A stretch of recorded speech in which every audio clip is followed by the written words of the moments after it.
우리가요, 그야말로 교인들이 무작위로 영혼을 도둑질 당하지 않으려면요, 먼저 신앙의 3대 요소, 이것만 아주 올바로 깨우쳐도 믿음 생활을 제대로 할 수가 있어요. 신앙의 3대 요소는요, 지신행이에요.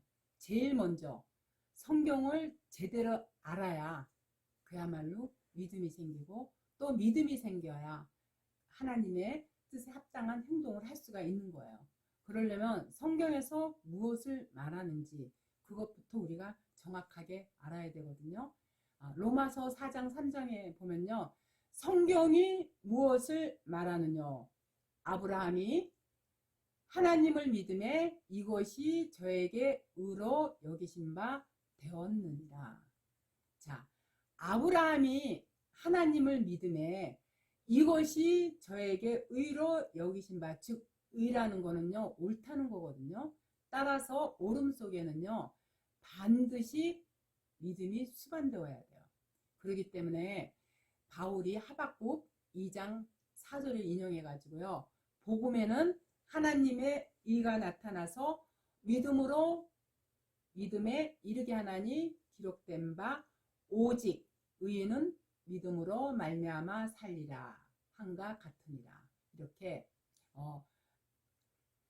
사도 바울도 로마서 1장 17절에다가요, 하박국의 그 말씀을 인용해서 그렇게 기록해 놓은 거예요. 이와 같이요, 믿음으로 믿음에 이르게 한다고 밝힌 이 구절 속에는요, 믿음은 우리가 노력하여 생기는 것이 아니라요, 하나님의 의로 말미암아 믿음으로 이끌어가기 때문에 우리가 믿음을 가질 수 있는 거예요. 그렇다면 이 믿음이라는 게 무엇인가? 믿음은요, 로마서 10장 17절에 보면 들음에서 나고 들음은 그리스도의 말씀으로 말미암아 있느니라, 이렇게 얘기했거든요. 즉 믿음 속에는 그리스도의 말씀이 바로 들어있는 거예요. 그런데 이 말씀이 육신이 되어 우리 가운데 거하심에 우리가 그 영광을 보니 아버지의 독생자의 영광이요 은혜와 진리가 충만하더라. 요한복음 1장 14절에서 바로 예수님이에요. 그렇다면 그리스도의 이 말씀 안에 무엇이 들어있는가? 골로새 2장 2절에 보면요, 이는 저희로 마음의 유한을 받고 사랑 안에서 연합하여 원만한 이해와 모든 부여에 이르러 하나님의 비밀인 그리스도를 깨닫게 하려 함이니라. 말씀 안에는요, 하나님의 비밀인 그리스도가 들어있어요. 그러므로 이 그리스도만 정확하게 깨달아도요, 우리가 온전한 믿음이 생겨요. 골로새 1장 27절에 보면 하나님이 그들로 하여금 이 비밀의 영광이 이방인 가운데 어떻게 풍성한 것을 알게 하려 하심이라. 이 비밀은 너희 안에 계신 그리스도니 곧 영광의 소망이니라. 또 고린도전서 1장 24절에 보면 오직 부르심을 입은 자들에게는 유대인이나 헬라인이나 그리스도는 하나님의 능력이요 하나님의 지혜입니다. 그렇기 때문에요, 예수 그리스도 안에는요, 지혜와 지식의 모든 보화가 감추어져 있어요. 또한 지혜는요, 하나님을 경외함이에요. 이 말씀은 시편 111편 10절에 나와 있는데, 여호와를 경외함이 곧 지혜의 근본이요 그 계명을 지키는 자는 다 좋은 지각이 있나니 여호와를 찬송함이 영원히 있으리로다. 그리고 욥기 28장 28절에 보면요, 또 사람에게 이르시기를 주를 경외함이 곧 지혜요 악을 떠남이 명철이라 하셨느니라. 이와 같이요, 주를 경외함이 지혜고 악에서 떠나면 명철이라 그랬어요. 하나님이 보시기에 악은 크게 두 가지가 있는데요. 그 말씀에 대한 내용은 예레미야서 2장 13절에 보면요. 내 백성이 두 가지 악을 행하였나니 곧 생수의 근원되는 나를 버린 것과 스스로 웅덩이를 파는 것인데 그것은 물을 저축지 못할 터진 웅덩이입니다.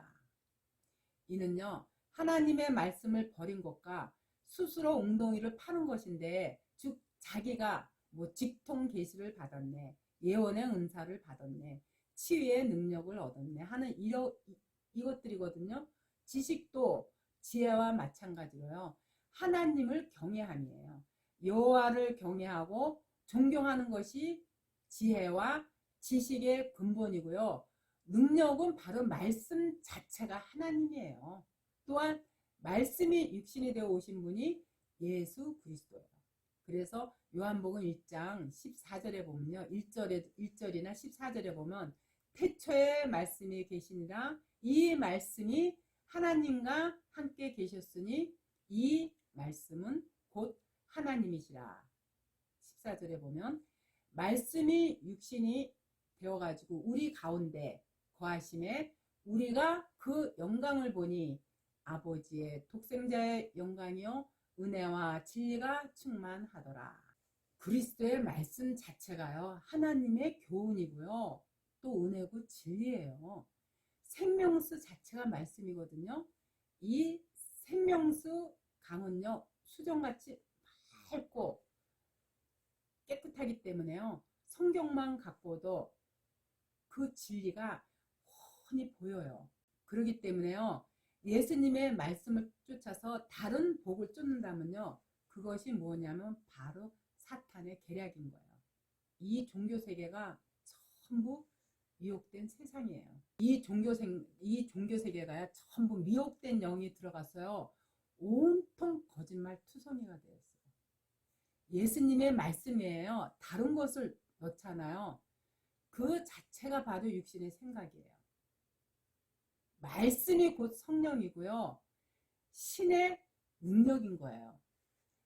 아울러 우리가 말씀을 사모해야 성경이 깨달아 알아지고요. 글이 되었을 때 우리한테 보내는 하나님의 연애 편지인 성경을 읽고요. 정말 감동하여 그분만을 경외할 수 있는 거예요. 우리 안에 하나님에 대한 이 경외, 그 믿음 이게 없으면요. 사단의 자식이지만요. 그 안에 우리 안에 이 믿음이 생기면 그 순간부터요. 우리의 죄는 전부 소멸되고 하나님의 백성으로 새로 탄생하게 되는 거예요. 따라서 제가 무엇인지만 정확하게 알아도요. 그리고 또 그 죄를 정확하게 알아야지만 우리가 성경을 깨달아 알아질 수 있고요. 또 그래야지만 자기를 부인하고 십자가의 도만을 쫓을 수가 있는 거예요. 그래서 예수님도요. 요한복음 16장 9절에다 뭐라고 말씀하시냐면 죄에 대하여라 함은 저희가 나를 믿지 아니하며. 성경에서의 죄는요. 윤리 도덕적인 어떤 세상 죄를 말하는 것이 아니라 예수 그리스도를 믿지 않는 것이 그게 바로 죄라고 분명하게 나타냈어요. 그런데 교인들이 기도할 때 보면 다들 저만 아이고 하나님 저는 죄인입니다. 이 죄인을 용서하여 주옵소서 이렇게 기도를 한다면은요. 그야말로 스스로 이 성경에 대한 무지를 본인들이 폭로한 것이나 마찬가지예요. 따라서 제사함을 먼저 얻고 성령 세례를 받으면요. 그때부터 우리의 모든 죄는 소멸된과 동시에 값없이 의롭다 하심을 없는 자들의 그 무리 속으로 들어가는 거예요. 로마서 3장 24절에 이 규절에 이 말씀에 대해서 아주 명쾌하게 올려놓은 게 있어요. 그리스도 예수 안에 있는 구속으로 말미암아 하나님의 은혜로 값없이 의롭다 하심을 얻은 자 되었느니라.